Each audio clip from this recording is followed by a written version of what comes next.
Hello, podcast lovers. Thank you so much for coming back. I'm your host, Jana. And today I am so excited to have a so interesting, cool conversation with Jaelyn. We have met over a amazing group that got put together by a mutual person that we know. And that's kind of like how we met. It's kind of like a brainstorming group online. And Jaelyn, thank you so much for being here and taking the time to be on my podcast. I'm so excited for our conversation. Hi. Oh, of course. Me too. Hello, everyone. It's Jay. Jay Vic is known in the podcasting world. I'm so excited to be here because Jana, whenever we have conversations, they be getting into it in a way where it just gives so much back to my soul. So I hope that people can gain some really good insight and relatability from this episode. Yes, I feel the very same because when we started to have our private conversations, you had shared many things with me that, really took me by surprise because, obviously from just looking at you and looking, and also listening to your podcast, which we want to get into a little bit later, F3, it doesn't really come across at all that actually the journey that you have been on was really so significant in so many ways of you really becoming who you were created to be. And that's why I'm so grateful that you actually said that you wanted to share some real authentic parts of your own life just to shed some light on certain things because, obviously you are very involved in the world of finances, which we all know can be very stressful. Like high level performing people, when they are around big numbers, and we're talking really big numbers, it can get very stressful to really balance and juggle. And for me, if you don't mind, I would love to start kind of like at the beginning of like, who's Jay and what had happened, and take us a little bit back of like a little bit of your backstory and share a little bit before you became this finance wizard and before you kind of like, created your own podcast and helping people simply with finances.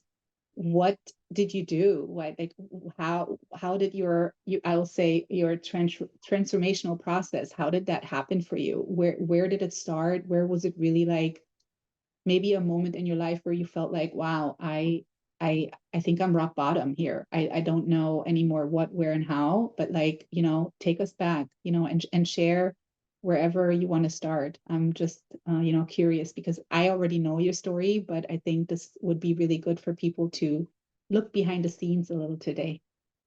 Yeah, thank you for that question, Jana. To be intentional about where's the starting point of the story of what led me to be dubbed a finance wizard, which thank you for that. Money is a magical thing, but it can't be magical without addressing our emotions. And so that I really appreciate you acknowledging that.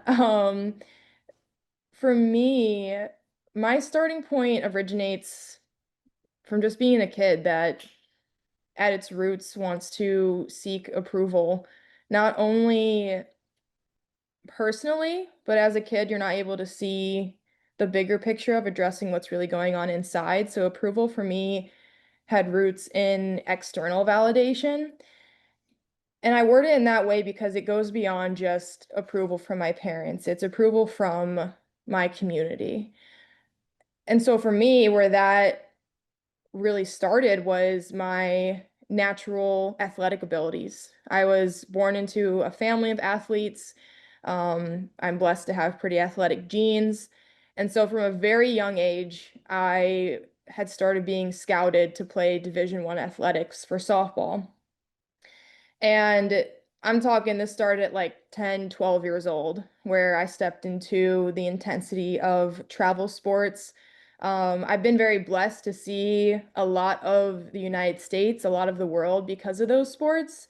But Mhm. it was at a young age, around 14, I realized that it wasn't in pursuit for the love of the game that kids seek to enjoy when they're engaging in athletics. It was in pursuit of external validation of my status that I held as an athlete, as a really good athlete in my community. And then even building up from there, it transformed into the status of being that 15-year-old that committed to play Division I sports at a Big Ten school, which held a lot of weight as to reputation in the communities that I grew up in. And not only to add on to that, at 15, I committed to play college athletics, which equates to an education valued at 80, $100,000. So basically, I was starting to get paid at almost 100K just because of who I was, what I could do, and the long-term commitment I had to hold to that. But a big part of what I didn't realize with that commitment, with chasing the Jay, you're so good at this, Jay, you're supposed to be this, you're meant to be this. I didn't realize that at only 14 years old, I was signing away parts of myself that I hadn't even discovered yet, Mm. all in pursuit of that financial stability, that financial status, the label that I was the athlete going to play Big Ten college sports. And while I don't want to say that there weren't good times within those pursuits. It's the times where I did get closest with my father, with him and the rest of my family really supporting me during all those times that I had to travel. But I didn't really have any other way to connect with others, to connect with myself, because I replaced emotions with training, just consistent training all the time, nonstop around the clock. And I really adopted, not even willingly adopted. I took in this mindset that my value was placed on how hard I trained, how consistent I was, and what I could bring to the table financially, not only for myself, but for my family, for my community. There's different economic outputs that can happen when there's more athletes in a community that go to quote unquote the big leagues, the big stages. And so with having a poor understanding of what the value I held as a person was outside of my identity as a student athlete, my sense of self, my sense of well-being was limited to my status and pursuits to get to the college stage in regards to athletics. And it led me through a lot of really dark tunnels, from dating people just for the sake of status, from manipulating my body through an eating disorder just to conform to the appearance that I thought my identity, that I thought my environment required of me to be accepted. And it honestly also led to a suicide attempt because I didn't see any other form of a person I could be outside of the college athlete, outside of the person who their value is $100,000 for a college education. Mm. I had no sense of self. Wow. So, I mean, is it fair to say that through everything that you said, that unwillingly you were forced to become somebody that you didn't even had a chance to figure out who that somebody is because you're put in a bracket automatically, which sounds to me that at the beginning was actually also your own personal goal to be this athlete because it started from a love for the athletic sport, right? Like it sounds like that you really, it started off from like, I really love the sport so much and I could actually see myself doing this because this is really what I love. But then kind of like signing almost parts of your childhood development brackets away because of this contract, because of the requirements that this goal, this dream actually had attachments to of yes, this is the dream that I actually want to do. However, as a child, I have no idea about the consequences when I tap into this bracket, what attachments will come with this. And then once I'm in it, now I'm finding myself with, I have no time for friends. Matter of fact, I don't even have any friends because I don't know how to develop friendships outside of being this person that does the sport so well, because all of the time that could have been there for developing friendships and doing normal childhood things like having a sticker book or playing with marbles or going to birthday parties or whatever has been kind of like needed to be sacrificed in order to upkeep now the responsibility of the dream that actually was a dream to start with, without anybody explaining, hey, this is great, but remember, when we tap into this, this will come with it. Is that something you really want to do? And it sounds like to me that even in that drive, there wasn't really a whole lot of voices around you that kind of pointed out or even had taken time to ask in between, hey, by the way, are you okay? Is this still something that you actually enjoy doing? Because I feel like sometimes we so mix up somebody's performance in any kind of industry, you know, and they do it so well and they do it so effortlessly and they do it with such grace. And it seems like it comes so easy to them. We, the outside people, the audience, we see it as, oh, wow, that's nothing to that person. They do that in their sleep. That's no big deal. But so little do we actually find ourselves asking this human, hey, are you actually enjoying everyday training, never having any friends, not being able to just go to the movies or to the mall? Like, is that really something that you still like? And if it's not, how can we find a compromise to make it likable, you know? And so Mm-hmm. it sounds like to me that so many parts of your own development have been really, in a sense, canceled due to this tapping into this athletic sports professional world from such a young age, where I wonder, you know, or I actually don't wonder that all the things that you just described, you know, the eating disorder and the suicide attempt, it's not surprising that a soul needs to break out of those things, especially if there's nothing or no one that you can grab onto and be like, hey, look, I really don't like that. This isn't Mm-hmm. really something that actually makes me happy. I'm just doing this to fit in. I'm actually just doing this for other people around me, just for them to see that things are possible, which really, in a sense, for me, it's so admirable of you to have taken on that role, you know, because you are just a young child thinking this is the right thing to do. And I'm not quite sure if this was fed to you and told to you and kind of like put pressured on top of you, you know, kind of like this is something that has to happen, or if this is something that yourself developed in your own in your own inner of like, well, this is a good thing. I'm kind of helping people. I'm showing people. And yeah, I kind of like the sport too. And yeah, okay, if this means I have to suck it up here, then so be it. But so, you know, I'm really unfortunately not surprised that it kind of turned into that idea of like, oh my God, I'm finding myself in this dark spot of like, I don't know how to break out of it. And because there is no way of breaking out, I just need to keep going.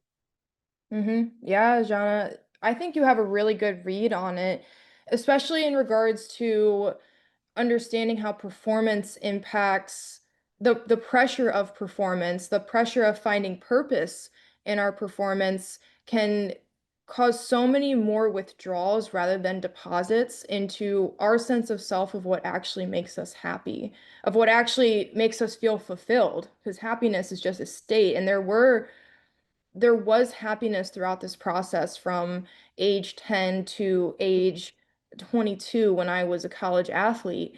But the interesting part is there is so much more to a person and their circumstances besides what is presented on paper. On paper, I was a successful student athlete with a full ride through my academic and athletic scholarships. I got good grades. I was a starter. I was healthy. All my needs were met, which even to add fed into my feeling of being very selfish, that I was selfish for being so blessed but still depressed. And I will say it's interesting that you ask about the willingness versus unwillingness, the check-ins versus not checking in, both externally and with myself. Those things did happen in variable combinations. And what I mean by that is there's a willingness and an unwillingness to subscribe to the status that success brings for us, right? Like I willingly wanted my talents and skills acknowledged, but Right. I unwillingly was pushed into, well, this is who you are. This is what you're supposed to like. And so when people did check in with me, and I will say one of the questions that I very much have a pet peeve for is, are you okay? Mm. how am I supposed to answer that with everything that I had suppressed inside of me? And when I talk about the correlation between feeling selfish because of being blessed but still depressed, that's a reason why another element to my story, I kept it a secret for 3 years after I was roofied and raped by my first boyfriend. I kept that a secret because that was not progressive towards the plan of being a college athlete. That was not progressive towards saying, no, I'm actually not okay. I'm not okay, and this is not something that I want to pursue in this way. So suppression is poison and it leads to secrets, especially when we're told that we're selfish, when someone does check in with us and we're like, well, actually, I'm not okay. And instead of the response being, how can we adjust? How can we make an adjustment? It's, well, you should be enjoying this. You should be thankful. That was the message that was sent to me, at least from what I received in Mm. diverse ways that it was delivered to me was, well, like, why you only have one chance to play. You only have one chance for this. Like, you should be thankful. You have everything you need. You're a starter. So when I got those check-ins, it was met with, well, why aren't you thankful for this? Not how do we adjust to on your path towards fulfillment? How do we make sure that you have what you truly need, not what you think you should want in pursuit of what it goes beyond just the performance and status of being an athlete. It's, hey, you have everything you could ever want. Somebody else Mm. across the world would kill for your situation. And Mhm. I didn't I didn't begin to learn about my true self and how I can help other people find the holistic abundance in their daily living until I learned that you cannot heal from your pain until you stop invalidating it. Mm. You cannot heal from your pain until you stop invalidating it. Because for me, what Mm. drove me to that suicide attempt was thinking how selfish I was for being so miserable with everything I was blessed with when there was someone else across the world who literally like didn't have Nothing. water, things like Right. that. So that's where the cycle of shame can really kill people, and it does every day because you're told that, oh, are you okay? No. You should be thankful. What's wrong with you? It's very redundant and it's sickening, Jana. So I connect with everything you've read from that. Yeah, no, I honestly, so first of all, I really want to speak out my respect to you for, overcoming what you had to overcome, being roofied and forced to do something with your own temple that you clearly didn't want is really such violation, not only karmically and spiritually, but also physically. So I speak out so much respect and so much kindness to you for you overcoming that. And I'm glad that you overcame it, like that's really horrible having to even ever experience such thing. But so, you said something so profound when you said, suppression is poison. And so, my thing is that I'm just really trying to figure out when we find ourselves in these situations where we have certain things that from the outside world and the upper surface is exactly how you said, like everything on paper looked so shiny, so glitz, so glam, so cool, so whatever, but yet we haven't developed a capability of speaking or voicing or verbalizing emotions in ourselves because we don't know how to speak on those, because either we never learned to speak of them, because in my own private journey I can speak on my parents were amazing to me in a sense of like giving me love and showing me love and telling me, but unfortunately, both of them were not capable out of their own trauma to teach me how to verbally express myself in any way of what was going on internally with me. Right. And so Yes. it's nobody's fault. It's just really led me down the rabbit hole of making wrong choices simply because I didn't know how to express what was happening because I never learned that. And it Mm. sounds that in your world, it was quite similar where people would have maybe expected somebody in that time. And I'm not quite sure exactly how old you were at the time, but really actually doesn't matter because if you never learned how to take charge of expressing and having boundaries set, because I feel like so many of us really learn how to set boundaries in a very late state of our age, and age is really just a number, but I don't think any, let's say, 10 to 14-year-old children are so capable of speaking boundaries. I mean, are there some? Absolutely. But the majority, they don't know how to really say, no, thank you to that, or this is actually what I'm feeling. And especially if people around you are just bombarding with like, well, this is really what you should be happy about. And nobody is even asking what is happening behind the surface. And then Yeah. us coming in, not even being able to express what is happening, makes it just so much more challenging, because due to that, I feel like is the wrong choices that we take in life, because we think this is the stuff that has to happen because it gets embedded in us by actually somebody else. And it doesn't give us the freedom to really create the idea of who we want to become, because all we have is this pressure and this idea of like, well, you have this amazing opportunity, and if you don't take that, well, then. But with that, there's no room to allow one to develop in Mhm. something or someone that they want to become. And so for me, when I hear your story, I just really feel for you, because it's like, I just don't get, why wasn't there any room of somebody just simply saying, because people right now that hear this could say, well, why didn't she just say how she felt? Wouldn't that be the easiest route? I'm sure, that this could be a thought of somebody listening to this. But my thing is, I want to point out exactly to that question. How can you voice how you really feel when you don't know what you feel, number one? And number Mhm. two, how to express that? Like, this isn't something we learn in school. This isn't something we learn in a book. This isn't something the teacher is telling us. This is self-development. This is life lesson in a sense. And so this is what I want to give back to maybe somebody that were to ask this question, is because there was no capability. Mhm. There's no idea how to, Mhm. right? And so Yes.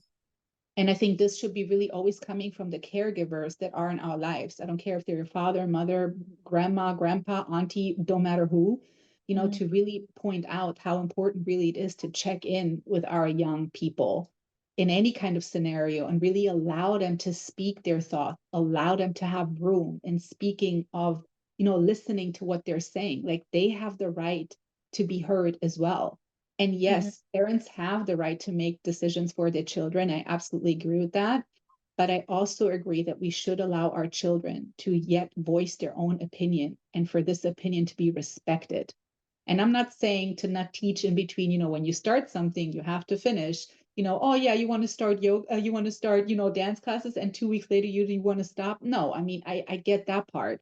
But like, yet, that daily check-in, or like that weekly check-in, to just be like, hey, how does it actually feel for you? Do you like actually going here? Do you like your mates that you're training with, that you're having competitions with? Like, how's everybody treating you? Or like, how the trainers, or how, like, I think that is so important to always have that in the back of the mind, to really give room to Mhm. allow the feelings to even come up, even though the person doesn't know how to express them. But I think it's our responsibility to teach exactly that. When people say, use your words, try to use your words in order to express what is really going on, right? But the Mhm. vocabulary isn't set. With a 10-year-old, the vocabulary of expressing isn't as high as if you speak, for instance, to a fully grown up.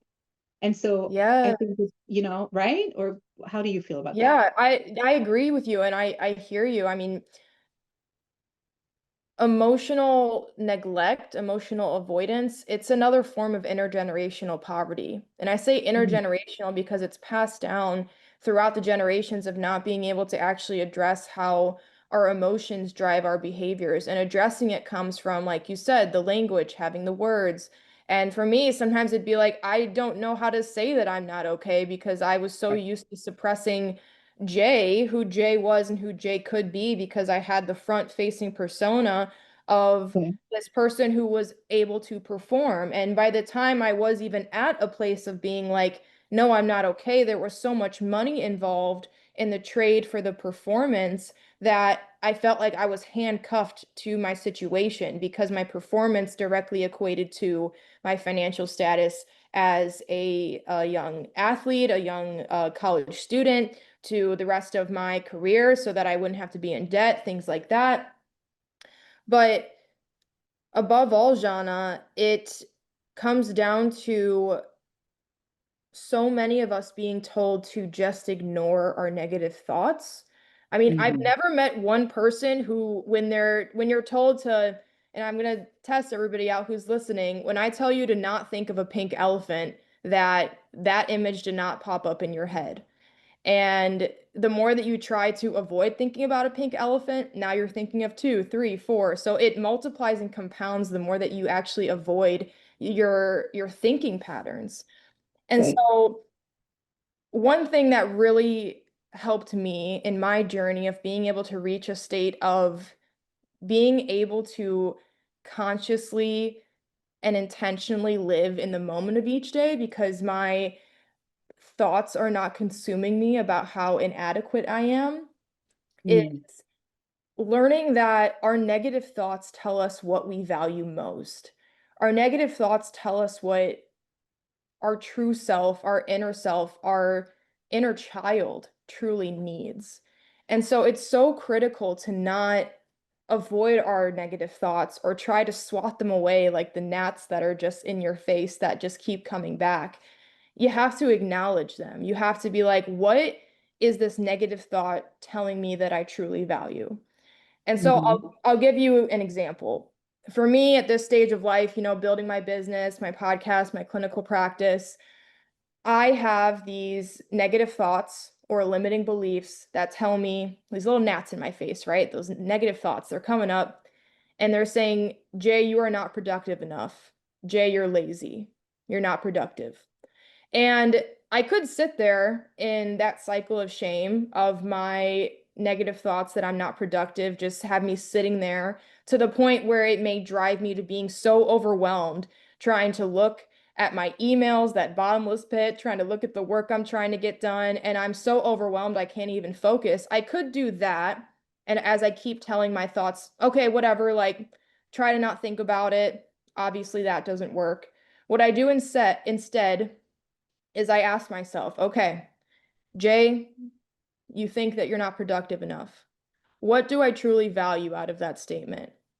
By my negative thoughts telling me that I'm not productive enough, it's telling me that I value the impact that my work has on the world. It's telling me that I value the pace in which I work on this work I'm trying to put out into the world. And so the value that I pull from my negative thought, that I value the work that I do and its impact, as I work with that cycle of thinking, as I reframe and choose to find the value in the negative thought, it has this really amazing and impactful way of transforming the ways that you not only interact with your thoughts, but also the duration in which those negative thoughts cycle around yourself. Because the more that we try to suppress those negative thoughts and tell them that they don't hold any value, instead Right. they go to the back of your head and it's almost like a poison that seeps through the rest of your mind. Because the more you shove in the box and throw to the back of your closet, the fuller and fuller it's going to get. So you have to unpack it, even those little thoughts that come up, and find the value in the negative thinking to drive you forward.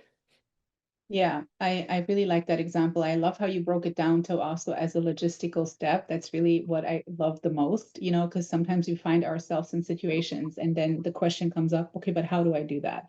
Can you please give me a logistic list of how do I really do that? So thank you for giving us this logistic list of how you use it for yourself to kind of like stop and reevaluate, assess, and kind of move on from it. So I really like that a lot. But also what you said is, I think when we really do not acknowledge feelings that really happening in ourselves because either we're too busy or we don't want to simply deal with them. Because sometimes, being an avoidant personality or just in general, not being able or capable of really just addressing with your own self what is happening, meaning you're not authentic enough to yourself with your own self in your own private time of just really looking at yourself and saying, like, hey, actually, I'm not happy, Mhm. actually really my life isn't really what I thought it will be. And for me, this resulted out of my relationship that I was in for 15 years when I really realized I'm just not happy. But that denial part was going on for such a long time because I was so afraid to acknowledge. I was so afraid, what would that mean if I really truly, because I knew once I acknowledge it to myself, there's no more going back. I just have to deal with Mhm. the actual reality, right? And I want to use this example for any life given situation, that when you really are ready to be so raw and so authentic with your own self, I think that's really when pure magic is actually happening in your life, because that's only when, the poison that so often then turns also into resentment. Now it's Yeah. resentment towards yourself. And then it's resentment towards the person, towards the situation, and then that resentment red thread is going through your whole entire life. And you find it in so many aspects of your life, because this doesn't just result for one person out of one situation. When you neglect your own self and your own truth, it kind of now transpires onto so many aspects of your own life where you're like, well, this doesn't work out, that doesn't work out, this doesn't fulfill me anymore. I'm irritated here, I'm aggravated there, like aggression comes up more and more, depressing thoughts come up more and more. It's because simply you don't honor really your own feelings. And when we Mhm. do really start to just really say, actually, I'm really, this doesn't make me happy at all. And I don't care what the consequences might be. I don't care how this is going to, fall out to be. I feel like that respect to your own self makes it so much better. That inner peace that results out of that is priceless. Like you cannot buy you cannot buy any internal peace with any kind of contract, with any kind of money, with any kind of anything that is presented from the outside world. But I Mhm. think gaining inner peace is probably, at least in my life, the hardest thing I had to accomplish besides burying my parents.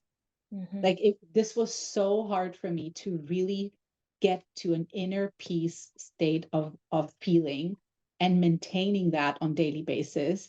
But once I achieved and mastered it, literally everything that still hit the fan was so much lighter to just take on and be like, okay, stuff just hit the fan. I acknowledge it, but I'll deal with it. But I'll deal with it from a place of self love and self inner balance, where nothing can shake me, nothing can rattle me anymore. But Mhm. yeah, Exactly. yeah. Exactly. I almost had to mute myself because I was almost like, amen to so much that you were saying, Jana. I mean, I really appreciate you sharing that component of what has led you to your journey of abundant inner peace. And when we're using this terminology, not only speaking to you, Jana, but also anyone who's listening, if any, the person who may be thinking like, oh, like this is woo woo, find self-love, like that's not what we're saying. Mhm. What we're referring to, or at least what I'm reading in a way that I'll articulate the concepts we're talking about, is being mindful of your internal bank account. Right. And what I mean by that is, you cannot buy peace. You cannot buy happiness. Just like, oh, I got that huge, college scholarship and everyone thought that would buy me happiness and security. Maybe security financially I was blessed with later on, but it was not buying any form of fulfillment, or any form of self-love. Maybe I was proud of myself for everything I had to go through to get there, but the lack of fulfillment is what ultimately led me to nearly taking my life. And so I didn't have a good understanding in pursuing the pressure of performance, in pursuing the, oh, well, this will buy me happiness because once I finally get to college and finally get the degree, then I'll be happy. Once I do this, then I'll be happy. That's what so many of us are chasing, is the when this happens, then I will be. And that's what contributes to that rat race. And so with internal bank accounts, it's so important to understand that every single interaction that we have is either a deposit or a withdrawal into our peace, into our sense of self, into our self-love. And so this Mhm. conversation, for example, deposits into my day, it's deposits into my psyche, my emotional intellect as we talk about these concepts. But then there's also those people you interact with day to day, or those things that happen in your life that you feel like are withdrawing from you. So it's so important if you're seeking to have abundant peace, if you're seeking for those means of buying your peace, it's up to you to create the means to have a abundant savings of that self-love from what you've deposited into yourself each day. Yes, exactly. So true. So true. Because really that, and that also leads to sometimes you needing to cut cords with specific people, with specific situations where you really have to be, strong enough mentally and emotionally to really understand, like every time when I'm interacting with this person or the situation, or I'm in this type of environment, I just walk out feeling tired, exhausted, not happy, even more irritated, even more on edge, And so it's important for us to really keep that in mind, that as we all evolve as a collective and individually, that it's naturally sometimes to really leave things or people behind us and to be grateful for the ride that they had shared with us, or that what we were able to learn, or blessed maybe enough to teach, and just leave it at that and just kind of wrap it up in gold and like send it off, and let it be, versus being so grieving about, oh my God, we have been friends for 30 years and now we're just needing to part ways because we're clearly not anymore on an energetic level anymore with each other, where I'm on a different level than you. And it doesn't mean that anybody's bigger, higher, better. It has nothing to do with that. It's just simply the emotional evolvement, the emotional intelligence that we all grow and learn to have more. And that sanity aspect, just really being in your own sanity, that part really for me in my life, and I'm sure it sounds similar in your life too, came very late. Like it came to a later stage in my life where I really understood what it really means to honor my sanity, to that I even had that privilege, that's actually my birthright, to really say thank you, but no thank you, Mm-hmm. without any further crazy explanation. Because I feel like so often we find ourselves in situations where, oh my God, I don't want to say that because I'm going to have to give a big speech and a big explanation and I have to justify myself and I have to this and I have to that.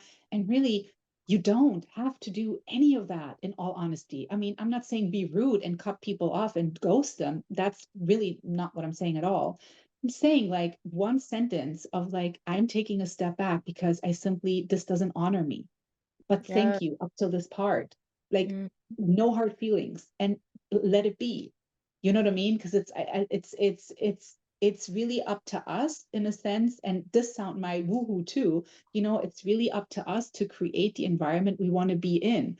But really, through learning how to appreciate the blessings that you get, but also understanding under what cost. What is the cost that I'm giving up for this Mm-hmm. opportunity?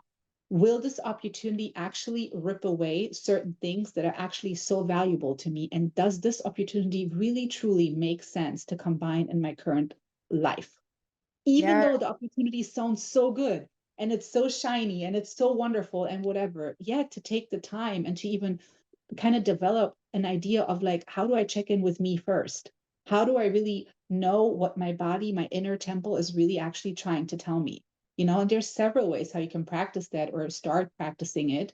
But I think once you really learn how to listen to your own intuition, which really so often gets so pushed to the side, we all know that first thought you have, that first whatever, that's usually really what you should go and exercise, because that can never lie to you. Like your inner compass can never ever lead you wrong. Like that's ingrained in you. That's part of your entire existence, but so often we forget to use that because yeah, we have the outside world, we have the media, we have the people in our corner that we of course trust, because you're my mom, you're my dad, you're my grandpa, you're my grandma, you're my, like, of course I trust you. You're like the same blood as I am. Why wouldn't you say something that is good for me, right? But Mm-hmm. even there, I found myself in my life to even from there take a step back and really confine in my own self and my own belief, you know? Yeah, I totally understand what you're saying, and I relate to that on so many levels. I mean, it's innate to our survival as human beings to know that we belong in a tribe, that we're being Correct. accepted. And it's reached a point in regards to the ways that we are able to put on paper the media, how we can front face and manipulate the way in which we present ourselves for the sake of belonging is why it's become so toxic. Right. And a huge component of what I work with in my own life and with my clients is you can't know what approval is unless if you define it yourself. You cannot love another person unless if you love yourself, because then you know what love truly is. And that's something that really helped me get out of the darkest parts of losing my peace and learning to protect my peace is that I can't love anybody else how I want to love them unless if I learn to love myself. And I want to bring back one thing that you mentioned earlier, Jana, is that there is resentment that builds within us subconsciously if we continue to place ourselves or find ourselves in environments or around people that take away from what we value and who we truly want to be in pursuit of our self-care, love, and abundance.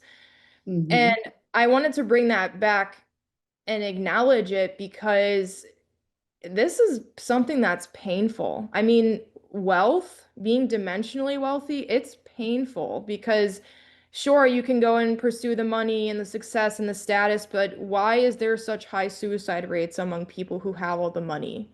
Why is there such high depression rates among people who have a lot of money? It's because having money and just financial stability is not the answer. It's about having that holistic stability within your sense of self and everything you navigate throughout your life. But in order to have that concept of building your wealth with wellness, something I had to learn the hard way is you have to acknowledge the kernel of truth that you play a role in your life. You play a role in the circumstances of your life. Hmm. For me, if I'm being honest, I had to acknowledge that I had become a very manipulative person throughout all of those bad things that have happened to me. And so someone might ask, like, how are you manipulative when you've been manipulated in many ways? Well, for starters, in order to survive in a tribe, we mirror the actions that we see in others. So some of it may have been learned, but another aspect of it is the roots of the demons that at least were taking away my peace is that they were chasing approval. Though those were the roots in which was causing a lot of the toxicity in my life. And so in seeking approval, I figured out that I was manipulating situations by not telling the full truth. I was Hmm. manipulating situations by creating a narrative that would make other people around me happy, but not necessarily myself. And so it was really hard to say that to myself, like I'm manipulative and realizing how that could mean something different than it just happening. Like I took ownership of some of the current events that were in my life. And that's how I learned I could actually be the architect and designer of my life and make true change. Yeah, yeah. And I speak out respect for you to even number one, acknowledge that all publicly like that, and then also having the courage to really see that for yourself, because I think this is really where so many of us are being stuck in, maybe internally we know, but yet it's really hard, like you said, and it's really scary to take actually that step of authenticity again, first to yourself. A lot of people, I feel like they always mix that up with like, what do you mean authenticity? I have to yell it from the rooftops. No, you don't, like, I mean, I mean, the stronghold, in my opinion, will be faster taken away from you if you were to do that. Because in my opinion, everything that is coming out to light and you say it from you that you are hiding, it's gone like that. Like, I mean, the other side, has no power anymore on that, but I mean, if you're not courageous enough yet to do that, that's okay, but at least acknowledge it to your own self, Hmm. and to really be like, okay, this is really what is happening, and I Yeah. think it's so interesting that you personally speak of you wanted the approval from others, and in other people's lives it could be any other thing that they actually are manipulative too, because the thing is, in a sense, hurt people hurt people. And that has been a concept that's been around since decades and hundreds of years, because they are not necessarily bad people hurting people on purpose, even though there are some that do that. But for the ones that don't do that, is simply because they didn't learn it in another way. They didn't, nobody lived in a different way other than that. It's like the same concept of having somebody in front of you that says, I don't believe in monogamous relationships because in my circle, I've never seen a happy monogamous relationship. So therefore, I don't believe that that even exists because Peter and Paul and Cindy and Jenny and whoever never had that in my life. So therefore, I'm not going to believe that that's going to happen in my life because I don't have physical reality proof of that. But yet to have the courage to still say, you know, even though I haven't experienced that, this is really what I'm aiming for. And this is really what I'm welcoming into my life. And just orchestrating yourself around that, even if it's just an everyday thought that you tell yourself out loud. I believe this for myself. I don't Yep. care how unrealistic this might sound, even to myself, I'm going to do it anyway. And at the beginning, it's going to sound like a lie. It's going to sound like such unrealistic thing because yes, your reality is so different from what you're telling yourself of what you want it to become. But I think this is exactly where things start. Everything starts in the mind. Any addiction we have, any problems that we have, any depressing thoughts, anything starts always in your mind, in our minds, which really shows us how powerful our brains really are. And also, it shows us that we can change that. You know, we can overcome it. But the I can part, that path to I want to, and it's executed, I think that path, that's really where so many of us just give up or don't even try or don't know how to, because this is really the hardest thing, you know. But is it logistically doable? I truly believe it is, because everything starts with a thought, an idea, a concept, a business, like a vision of how a relationship can be, or like you being even in a relationship, or you, I don't know, being happy sipping pina coladas at a great beach or whatever. You know, like it's all a thought. Everything starts with a thought. Every book that is ever written in this world started with one simple thought. And so I Oh, think it's yeah. so powerful, you know. Oh, it is very powerful. And just to add on to that last point, I was labeled, oh my gosh, Jana, from so young that I was an overthinker. Jay, stop overthinking it. Stop overthinking it, especially when like I say I'm not okay. Well, stop overthinking it. That's what was labeled on me. And I allowed that to be at the forefront of my mind. But when I realized that, why would I tell my heart to stop beating so intensely? Or why would I tell my lungs to stop breathing so deeply? Those are the very functions of those organs, just like our brain. The very function of the brain is to think and conduct processes. So, how in the world is it possible for overthinking to exist when that's literally the functioning of our brain? It's Which to is why, think. yeah, Yeah. like it's what it does. So like that label, it's a redundant statement that does not actually make deposits into the value that every thought holds, good or bad, however you want to label it. It holds value as to what your baseline needs are and where you Mm-hmm. even want to go with it. So Mm-hmm. I stopped putting so much pressure on thinking and so much Yeah. pressure on my thoughts, and that's where my capacity to create, innovate, and see things from a different lens really took off, was when I started assigning value to every thought and stopped putting pressure on certain things happening or not happening to the exact perfect vision that it was supposed to be. Yeah, and I think it's also a nice balancing act of like, you know, having that statement of don't overthink anything to the statement of thinking is really what the brain does. Just to keep a Yes. bridge between that is to find a balance of like noticing yourself. Like I'm just keep thinking about the same thing. I'm starting to loop. Like, let me take a break. Like, I'm okay.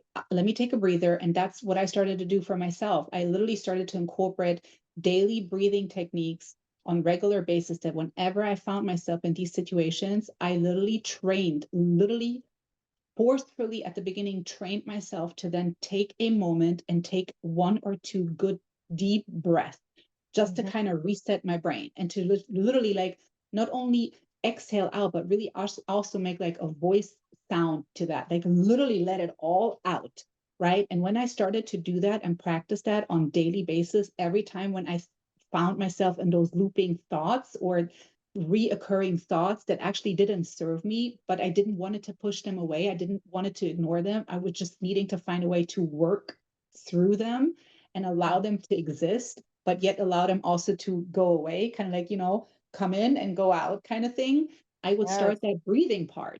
And it really helped me to be like, okay, I'm doing it again, reset, take a moment, take a good breath, and then let it go, because I really truly feel when there's nothing that you can physically in your own power in this moment do or execute or state that would make your problem or the obstacle go away, then just let it be. Mm-hmm. Don't think about it, don't do anything, because if there's literally physically nothing in your power that you can make this problem disappear, then just please let it be. Just let it Yeah. sit there. You know what I mean? And I think that's so difficult sometimes to just be like, just be. Because back in the days in my world, I will tell such person, excuse me, what did you say? It would almost make me angry.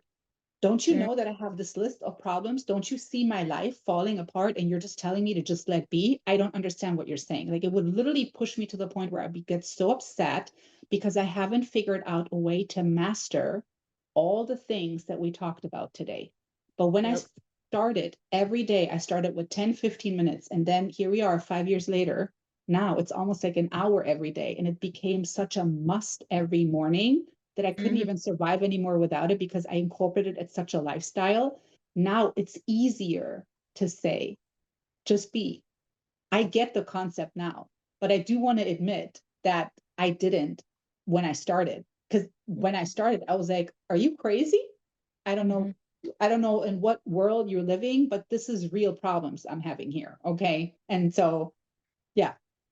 Yeah. Oh, that's hilarious. I relate to that on so many levels. And one other breathwork technique that I want to offer because breath and oxygen are the very foundation of thinking. Our Yeah. brains need it. But sometimes breathwork can be something that people are like, "Oh, like I don't have time for that." One thing I do when I find my thoughts in a loop is I retrain the thought loop with breathwork. So an example is Mm. when I breathe in, I say, "Breathe in courage." Exhale fear. Breathe in courage, exhale fear. And Oh, that I could like be that. like you breathe in, breathe out anxiety. Like I'm literally saying to myself what I'm breathing in and breathing out. And you just do that a few times, you're redefining the loop of thinking that you're in while also getting your body the oxygen that it needs. So yeah, amen to oxygen, amen to breath work. And also I love to hear that you've completely reframed the ways that your body interacts with your thinking, the ways that your body produces that abundant peace rather than trying to buy that peace with, oh, I'm really scattered, so let me just go and buy something. Like, no, you're literally creating that within your own processes. So that's awesome, Mhm. Jana. Yeah, thank you. And listen, I'm not hating on retail therapy either. No, I'm not that girl that is completely cured. Okay, I'm still for retail Right? therapy once in a Right? while. I'm not hating on that either, Yeah. Just want to make that very clear. But yeah, no, I'm with you. And I really like that technique of like really whatever you're breathing in is like actually you mentally telling yourself, and like you said, it could be any word in that moment, and actually what you're really letting go out of your mind, your spirit, your whatever. And that could be any word again. Also, I think that's such a wonderful, again, logistic example that we can add to the list of when people say, well, how do you do that? Here's a Hmm. list. Here's that list, Clearly. and I here's hope another someone was taking example. notes during this podcast. We came out with a Me lot of good too. stuff. And I honestly, I wish, because I would be back in the days the girl that literally would ask these logistic questions to somebody. Like, how do you do that? Tell me, like, explain to me logically, how do you really do that? Because I don't understand it in a different way. I don't want Mm, you to give me a quote, those smart quotes that people have. Like, I want you to break it down to me verbally, step by step, of what I really need to do to overcome what I'm currently in. And I mm. think these examples, you know, um, I love, because back in the days when I was on my beginning journey, this is the stuff that I would really pester people about. And so not many could actually give me these kind of examples. I mean, they Mhm. gave me great advice, I'm saying, but like this is stuff that You're like is techniques, I need them. Yeah, yeah, I'm the same way. That's why I mean, yeah, and this wasn't stuff I learned in school. It was just things that when I was super wired and overwhelmed, I just tried different ways to explore variations right. of wellness practices. Because that's what self-exploration is you discovering and designing that yourself and then paying it forward by sharing it with the world. Exactly. Yeah. And I think I want to hear a little bit about your podcast. I know that all of the stuff that we talked about today, you of course incorporate in your podcast too. But how did your podcast come about? F3, like, I'm so curious. Just give me a little brief short breakdown of how it came about and what the podcast in general is about. Yeah, well, I appreciate you asking. So F3 stands for Finance, Fitness, and Finesse. I created that podcast think a little over a year ago because I graduated with two very fancy, very expensive degrees, but I had no idea to be an actual functioning adult in the world, especially when it came to the correlation between my finances and my behaviors. So, finance, fitness, finesse, it's a combination of not only financial literacy, but also having a high level of fitness in the eight dimensions of life, the eight dimensions of wealth, as I like to call it. And then also, sprinkling in a little bit of finesse because you need that in your day-to-day life. And Yeah. the slogan of F3 is you're not woke, you're broke. And what that statement means, you're not woke, you're broke. It addresses that in our woke culture, which has both good and challenging things about it, we fail to notice the fact that we may feel like we're very woke and aware, but we're actually extremely broke in our wallets, our minds, and our spirits. And if you can't take the time to notice that yourself might be woke in regards to what you're supposed to know, but broke in Right. regards to the fundamentals of wealth, you're not going to Right. actually be able to build towards the life that you're seeking. So on F3, we talk about those concepts, financial literacy, holistic abundance and well-being, along with having several diverse professionals on there talking about their journeys, their strategies and practices towards wealth. You'll definitely see Žana on there coming up soon as I adopt video into my show. But you can find F3 on all major podcasting platforms or at my website has a full archive and library of my content at jvic.com. Yes, great. And if it's okay with you, I would love to put your website and obviously a link to your podcast below the show notes so that people don't need Great. to go and Google and this and that and Right. the other. They can just, yeah, they can just click on the show notes and be guided right away to you. But man, Great. this was what a great conversation this was. I'm Seriously, sad this it's was over. You and I could talk for like 3 hours. We should just do one of those super long podcast episodes when I we see John. should. And because I remember when we first set up our Zoom just to say hi to each other, I mean, even then it was like, here we are, like hours later. And I'm like, wow, this was supposed Literally. to be a 30-minute Zoom call. And then all of a sudden we found ourselves in so many deep life conversations and so many synergies of thinking and thought forms and all that good stuff. But what I'm thinking is we might just do a part two with you, just to continue a little bit more on the depths of, like, breathing work and exercising and honoring yourself, and really diving a little bit deeper into what you just briefly touched on the suicide attempt that you had. And I think it's really important if we just maybe make a part two with you where we just talk about that aspect of life and how you personally, the thoughts that went through your head, and diving a little bit deeper and finding a little bit more, adding more to that list from Mm. Miss J. I think that'd be a really good and helpful thing. So if you're up for it, I'll Oh, be, of course. Yeah, I'm yeah, totally open to that. Yeah, part two would be great. The yeah, synergy, great word yeah, for it. And just the synergy and my respect for you, Jana, and your ability to channel your life experience to seek understanding rather than reacting is what a lot of us live through. But I can tell that you've mm, done the inner work to seek to understand. And I really appreciate that. So yeah, let's do a part two because there's a lot to that story that I think could really help a lot of people. yes, I agree. But yes, Thank you. Thank you for your time. Thank you for your open heart. Thank you for all the wisdom that you shared and, you know, your truth and your authentic way of just showing up for you, but also for me.